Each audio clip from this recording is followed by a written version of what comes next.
Hello everyone. Today we are going to discuss about the exchange rate system.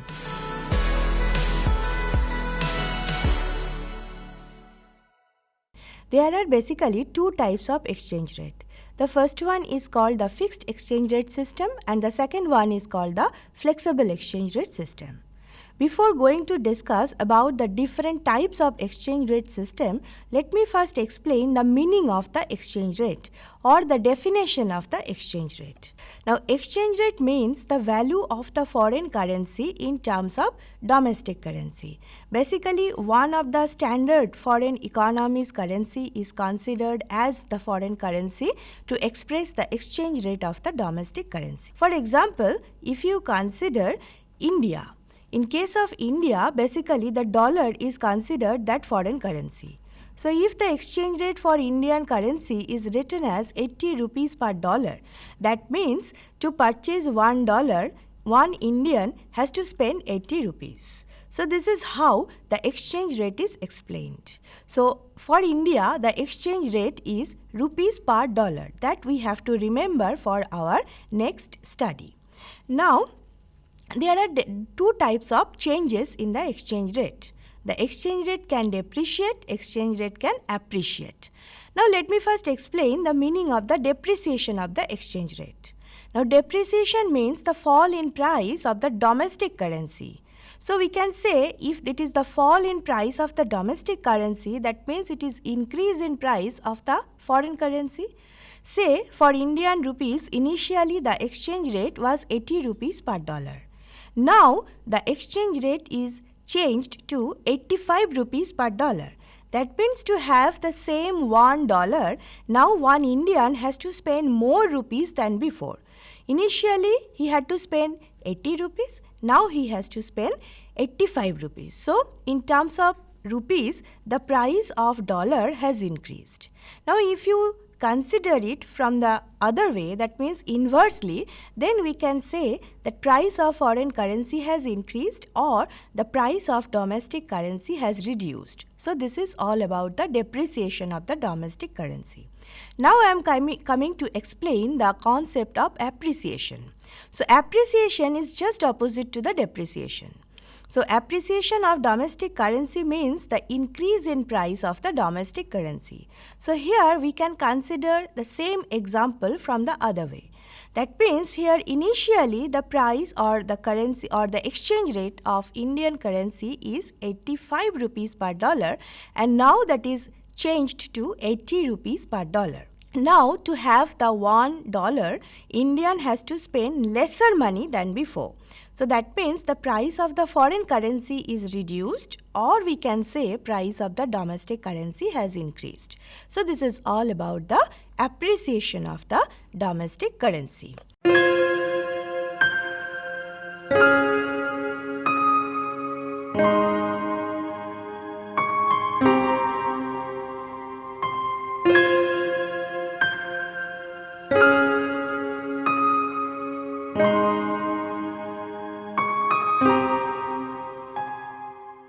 We are going to explain another very important concept, that is the effective exchange rate. Effective exchange rate means it is the weighted average of individual exchange rate and the weightage is given according to the importance of the economy in the world economy.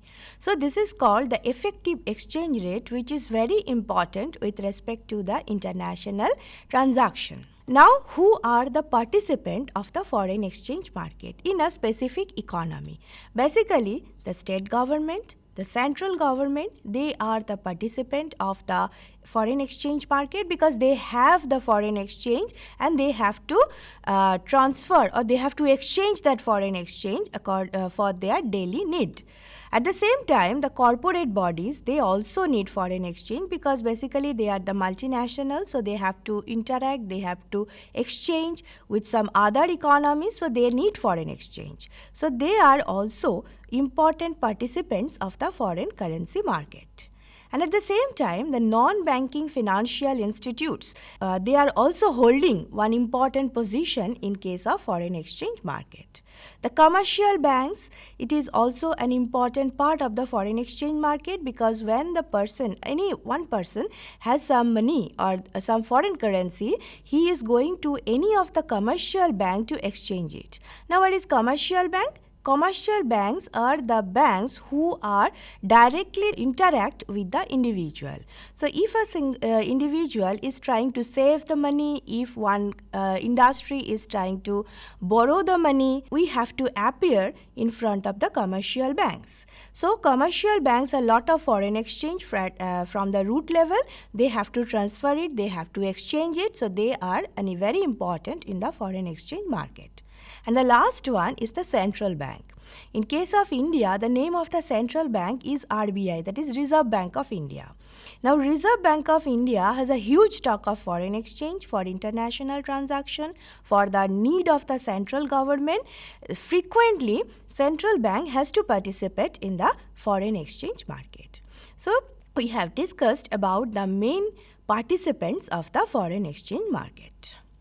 Now, we are going to discuss about the free exchange market. In case of free exchange market, there is no intervention.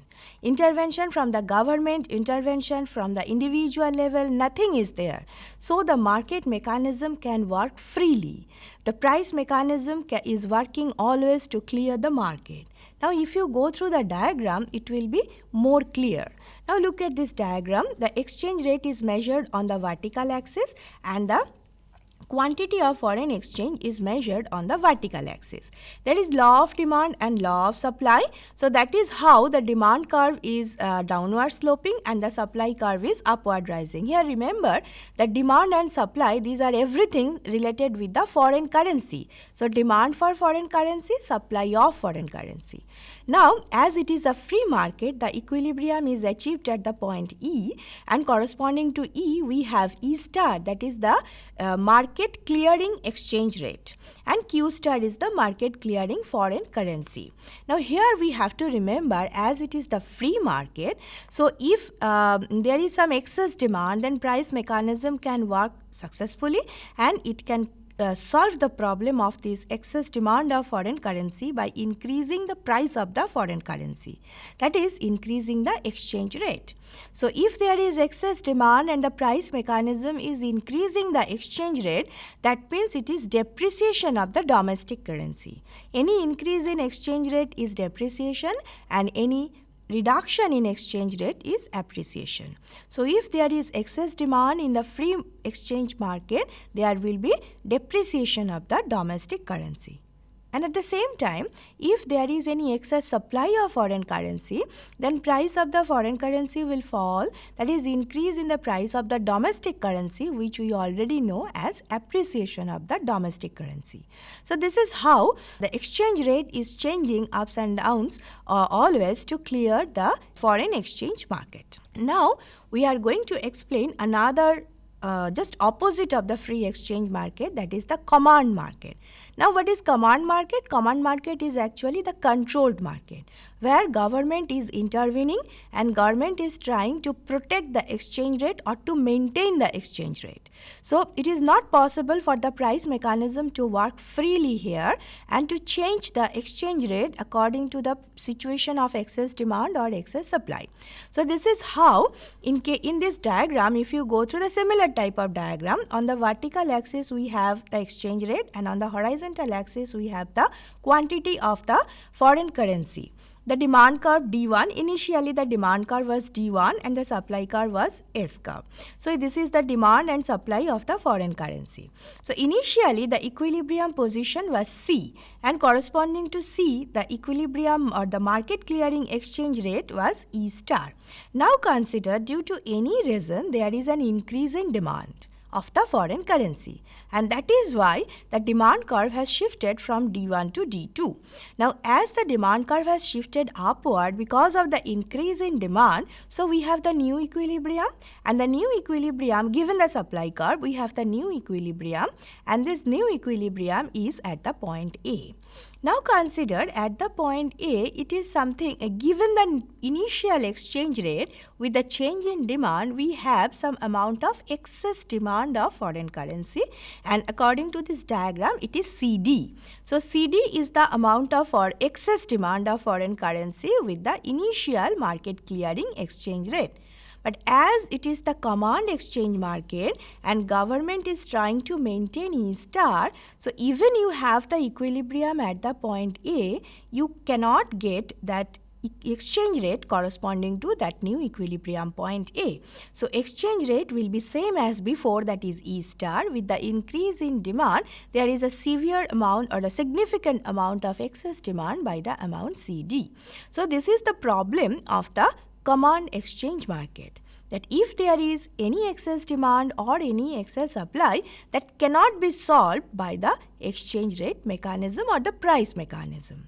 So this is command market. Now we are going to explain the assumptions or the criteria behind the foreign exchange market.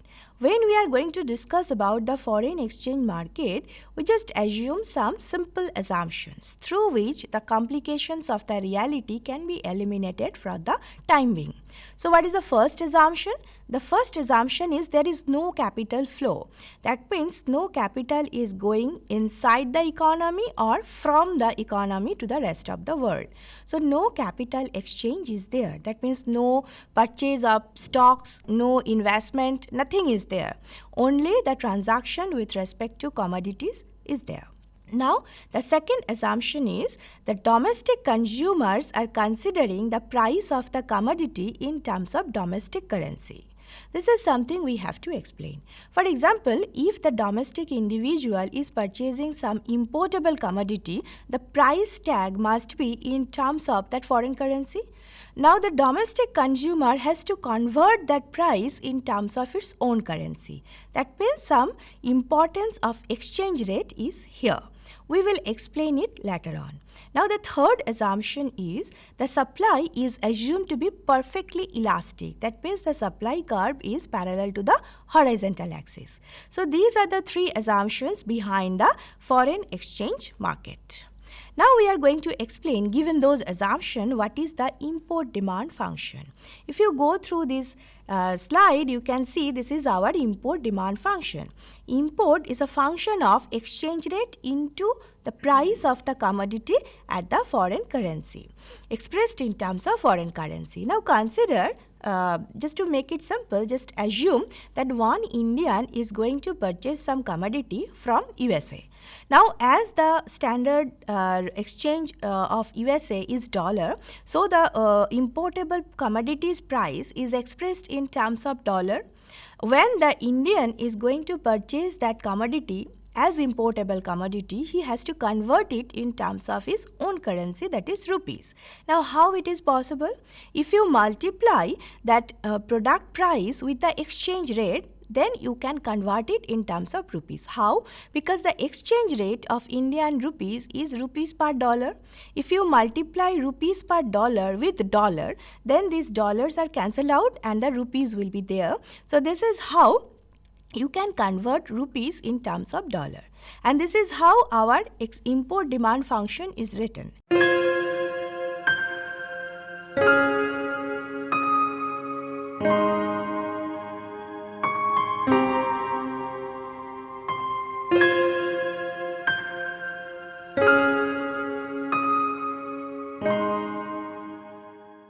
Import is a function of exchange rate into P star. P star is the price of the commodity at the foreign currency. If you multiply that with the exchange rate, you can convert it in terms of domestic currency, and the import demand is a function of the of that price expressed in terms of domestic currency. So this is our import demand function. Now we are going to see how the devaluation is affecting the import demand. Look at the diagram. On the vertical axis, the price is expressed as it is importable commodity, so price is expressed in terms of foreign currency P star.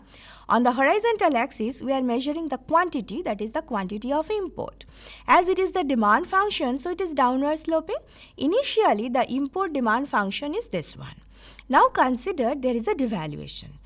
Now, what is the meaning of the devaluation? Devaluation means an increase in exchange rate. So, if the exchange rate is rising, that means E will increase. So, E is now increased to E dash.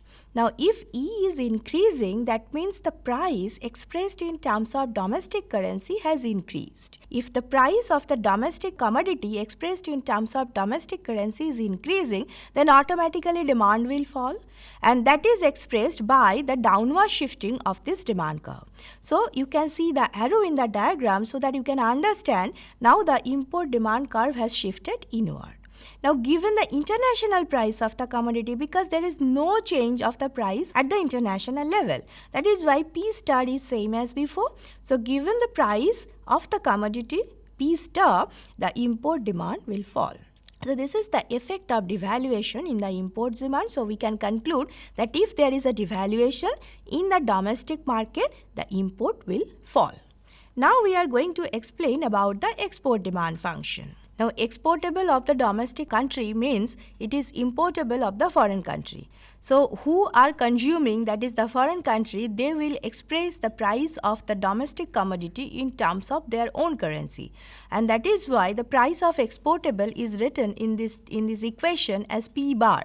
Now, if you divide this P bar with the exchange rate, then only we can convert it in terms of the foreign currency. So, if P bar is in terms of rupees, and as you know the exchange rate is rupees per dollar, so rupees divided by rupees per dollar, this is how the commodity price is expressed in terms of dollar. And this is the export demand function. So, in the next diagram, we are going to explain the effect of devaluation in the export market.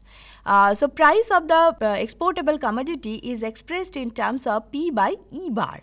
Now, P by E bar is because it is expressed in terms of foreign currency, and as I said, this is consumed by the foreigners, so the price should be expressed in terms of foreign currency. And the demand of our exportable is expressed on the horizontal axis. So, the downward sloping curve is the demand curve in the diagram, and the initial supply curve, as it was assumed as perfectly elastic, is represented by P bar E1. So, that was the initial supply curve, and that was the export initially. Now, say there is a devaluation, so the exchange rate is rising. So, as the E is rising, that means the denominator is rising, so the ratio should fall. So, that is why P by E1 has shifted to P by E2, and the new supply curve is something below the initial supply curve, and given the supply curve, the new export is rising. So, what is the conclusion? That if there is devaluation, then export should increase. So, we can see that because of the devaluation, the import is falling and the export is rising. Now, we are going to explain it in terms of balance of trade. What is balance of trade? By definition, balance of trade is the difference between the value of exportable or the income from the exportable minus the expenditure for importable. So, it is the difference, it is actually the difference between the income of foreign currency and the expenditure of the foreign currency. Now, here we can see that in this equation, P bar by E into X, this is the amount of foreign currency you can earn from your export, minus P star into M, this is the amount of expenditure in foreign currency you are spending for your importable. And this is how the balance of trade is explained. Now, if there is devaluation, as we can see, the export is rising and import is falling, that is in the equation X is rising and M is falling, so that will definitely improve the balance of trade. So, we can conclude because of the devaluation, the balance of trade will improve. Now we are going to explain some important concepts which are very much related with the foreign exchange market. Now the very first concept is the arbitrage. What is arbitrage? Arbitrage means if you purchase the foreign currency at the lower rate and if you sell the currency at the higher rate, this is how you can earn the profit, which is nothing but arbitrage. There is another concept that is called the spot rate. Spot rate means if the foreign currency exchange is done immediately. It is said as immediately, but it is not very fast. At least 2 days are required for this type of transaction. The third one is the forward rate. The forward rate means it is actually a contract that after 30 days or after 45 days, given the exchange rate, the foreign currencies will be transferred. Now within that period, if there will be an increase in exchange rate or a fall in exchange rate, so profit and loss, these are something related with this type of forward contract. The last one is the real exchange rate. Real exchange rate means it is the ratio of the nominal exchange rate with the price level. So these 4 concepts are very much related with the foreign exchange market. Now we are going to discuss about the real life foreign importance of the foreign exchange market. First of all, in the real life, it is not possible, generally it is not possible to see the perfectly flexible exchange rate market. In the real life, we can see the managed floating. Now what is managed floating? Managed floating means the upper boundary and the lower boundaries are mentioned by the government. It is restricted. Now within these boundaries, exchange rate can move freely. So it is actually a combination of the fixed and the flexible exchange rate. In the real life, we can see this example frequently. There is another concept that is called exchange rate union. Exchange rate union means sometimes some economies are collude. They are making a collaboration, they are making one union so that among themselves the free exchange rate is there. But when they are going to transfer or when they are going to relate with the rest of the world, the exchange rate is something very much fixed. So this is how exchange rate union is working. Now, in case of developed countries, we are seeing many examples of almost free exchange rate system. Whereas in the underdeveloped economy, we can see the fixed exchange rate system because that economy, the monetary system, the commercial systems are not so developed to fight against the volatility of the real life exchange market. Now, what is narrow floating? Narrow floating is sometimes called the managed floating, which I already explained. So narrow floating means within a certain range the exchange rate can move freely. And in the real life we can see so many examples of narrow floating. Now what is the advantage of the free exchange rate? First of all, free exchange rate is fixed by the government. So any type of financial shock is not affecting the domestic economy. Second, as it is fixed, so government can take its monetary policy or fiscal policy given the exchange rate. And finally, as the exchange rate is fixed and the price level is rising every day, so after some time the real exchange rate will fall. And as the real exchange rate is falling, so export-led growth is very much easy for those economies. Now we are going to discuss about the problem of the fixed exchange rate. As exchange rate is fixed by the government by force, so to do that, government has to spend a lot of foreign currency to maintain that exchange rate fixed. Not only that, the trade deficit is always there. The exchange rate cannot help to eliminate the problem of trade deficit. The free monetary policy cannot work there. That is another problem. And the subsidy cost is huge in case of government, as the government is implementing the fixed exchange rate in the economy, as it is something artificial. So on behalf of the government, huge expenditure is there. Now we are going to discuss about the flexible exchange rate. So if the economy is open, that means the economy is following the flexible monetary policy and the fiscal policy, then it is very difficult for this economy to maintain the fixed exchange rate. And it is also seen from the real life that if there is flexible exchange rate, then the economy can grow faster than the economies who are following fixed exchange rate. And if there is, obviously the fixed exchange rate is helpful for the economies who are little bit weaker economically, but the flexible exchange rate is always helping the economy to develop first. So this is a comparison between the fixed and the flexible exchange rate. So we can understand in today's life, as there are so many problems, the volatilities are there, so many ups and downs are there inside the economy, and you have to interact with the rest of the world to develop your economy. So it's very difficult for the domestic country or the domestic government to maintain the fixed exchange rate. And that is why even if initially the fixed exchange rate system was followed by most of the countries of the world, nowadays everyone is trying to be the flexible exchange rate regime. But the problem of the flexible exchange rate regime is that if there is any type of volatility, if there is any type of ups and downs in the foreign currency market, the domestic economy has to face it. So we can understand the economy should be strong from inside. If the economy is weak, maybe they are backward, maybe their economy is not so developed, they are very much emerging economy, and like that, it is very difficult for those economy to struggle with the flexible exchange rate. Now we are going to discuss about the importance of IMF regarding the exchange rate. Now, IMF is saying that if you are the member of the IMF, then you can follow whatever exchange rate you want to do. So, you have the absolute freedom to choose your exchange rate system. But at the same time, IMF has another objective. IMF is trying to maintain one uniform exchange rate system among its member countries.